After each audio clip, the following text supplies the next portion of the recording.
কি শিক্ষা নিচ্ছি আমরা? আরো আরো আরো মূর্খদের দিকে চলে যাচ্ছি। আগে আমরা বিদায় অনুষ্ঠানে সুন্দর করে পড়তাম, যেতে নাকি দেব হয় তবু চলে যেতে হয় তবু চলে যায়। শিক্ষক মহোদয়কে বলতাম, স্যার আমাদের এতদিন লেখাপড়া করিয়েছেন, বাবার মতো আমাদেরকে আদেশ দিয়েছেন, বাবার মতো স্নেহ করেছেন। আর শিক্ষিকা ম্যাডাম মায়ের মতো স্নেহ করেছেন, আমাদের এত ভালোবাসা দিয়েছেন, এত কষ্ট দিয়েছি শিক্ষককে, এত কিছু গাল। অনেক সময় আমরা পড়াশোনা ঠিক মতো করিনি, আমরা শিক্ষকদের সাথে অনেক সময় সুন্দর আচরণ করিনি, তবুও শিক্ষক আমাদের ভালোবেসেছেন। কথা বলে না? এটা ছিল বিদায় অনুষ্ঠান, চোখের পানি ফেলে ফেলে বিদায় নিত, ঠিক না? এখন কি? এখন বিদায় অনুষ্ঠানের নতুন মোড়ক নিছে।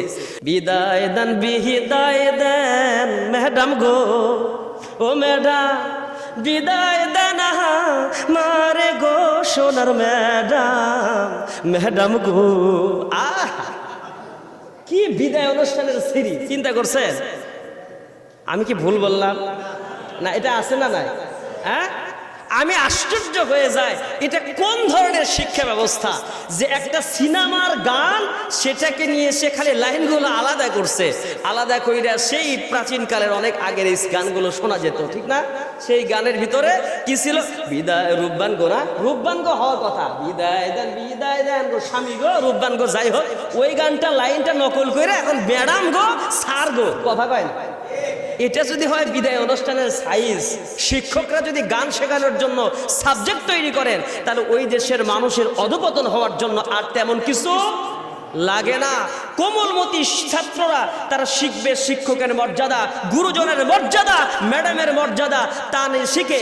একটা শিক্ষক যখন ছাত্রীর সাথে ড্যান্স পরিবেশন করে, 7-8 ছাত্রীর সাথে ড্যান্স দেয়, একটা মাস্টার ডিগ্রি পাস একটা টিচার, এর চাইতে অধঃপতন জাতির আর কবে হলে পারে সে জাতি বুঝবে যে আমাদের দেশের শিক্ষা ব্যবস্থা ধ্বংসের দ্বার প্রান্তে? কথা বলে না কেন? কি বলবো? আর এই কারণেই আজকে দেখেন শিক্ষা ব্যবস্থার এত খারাপ অবস্থা হওয়ার কারণে, মূর্খতা বৃদ্ধি হওয়ার কারণে আজকে আমাদের সমাজের ভিতরে শান্তি নাই।